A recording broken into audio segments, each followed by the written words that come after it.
भोजपुरी के ये 5 बड़े सितारे पढ़ाई के मामले में है तो जीरो, लेकिन कमाई जानकर उड़ जाएंगे आपके होश। भोजपुरी के पवन खेसारी के कमाई के बारे में तो लगभग सबको को पता है, लेकिन क्या आप लोगों को पता है कि ये दोनों स्टार कितने पढ़े लिखे हैं? क्या लगता है आप लोगों को पवन खेसारी, रवि किशन निरहुआ और अक्षरा सिंह में से कौन है सबसे ज्यादा पढ़े लिखे? दोस्तों, हिंदी और साउथ के अलावा भारत में भोजपुरी का भी जबरदस्त बोलबाला रहता है। अगर हम इनकी लोकप्रियता की बात कर ले तो भोजपुरी इंडस्ट्री के सितारे भी बॉलीवुड के कई बड़े अभिनेताओं को टक्कर देते हैं। आपको बता दें कि पवन सिंह से लेकर खेसारी लाल यादव तक इन सभी स्टारों को लोग बड़ी संख्या में फॉलो करते हैं। भोजपुरी कलाकारों को अभिनय से तो लोग ज्यादातर वाकिफ हैं, लेकिन इनके पढ़ाई के बारे में बहुत कम ही लोग जानते हैं। तो आइए आज की इस वीडियो में जानते हैं कि भोजपुरी के इन बड़े सुपरस्टार कितने तक पढ़े लिखे हैं। दोस्तों, सबसे पहले हम रवि किशन की बात कर लेते हैं। रवि किशन भोजपुरी सिनेमा के सबसे बड़े सितारों में से एक हैं। आपको बता दें कि रवि किशन हिंदी फिल्मों में भी अपना जलवा दिखा चुके हैं और आपको बता दें कि हाल ही में रवि किशन की रिलीज हुई फिल्म लवता लेडीज को दर्शकों ने खूब ज्यादा पसंद किया है।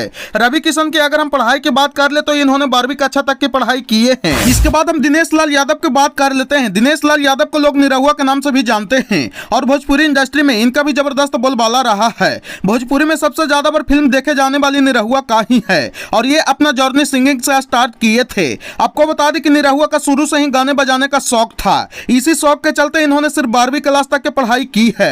इसके बाद हम बात कर लेते हैं पवन सिंह की। भोजपुरी सिनेमा के बड़े सितारों में पवन सिंह का नाम भी जरूर शामिल किया जाता है और इन्हें प्यार से लोग पावर स्टार भी कहते हैं। पवन सिंह को एक्टिंग के अलावा लोग इनके गायकी को भी खूब ज्यादा पसंद करते हैं। अक्सर इनके गाने सोशल मीडिया पर देश भर में ट्रेंड करते रहता है। आपको बता दें कि अपनी कला से मनोरंजन कराने वाले पवन सिंह मात्र 10वीं कक्षा तक की पढ़ाई किए हैं। इसके बाद हम बात कर लेते हैं खेसारी लाल यादव की। खेसारी लाल यादव भी भोजपुरी सिनेमा के सबसे चर्चित अभिनेता हैं। ये अपने एक्टिंग से फिल्मों के लिए काफी ज्यादा मशहूर हैं और खेसारी लाल यादव को भी लोग बड़ी संख्या में फॉलो करते हैं। आपको बता दें कि युवा दिलों के धड़कन पर राज करने वाले खेसारी लाल यादव भी 10वीं कक्षा तक की पढ़ाई कर सके हैं। इसके बाद हम बात कर लेते हैं अक्षरा सिंह के बारे में। अक्षरा सिंह भोजपुरी सिनेमा के मशहूर अभिनेत्री है। आपको बता दें कि अपनी खूबसूरती और अभिनय से ये भी लाखों दिलों पर राज करती है और अक्षरा सिंह भी सोशल मीडिया पर ज्यादातर एक्टिव रहती है और अब तक कई सारे सुपरहिट फिल्में भी दे चुकी है। आपको बता दें कि एक्टिंग में करियर बनाने के चलते अक्षरा सिंह अपनी ग्रेजुएशन की पढ़ाई बीच में ही छोड़ दी थी।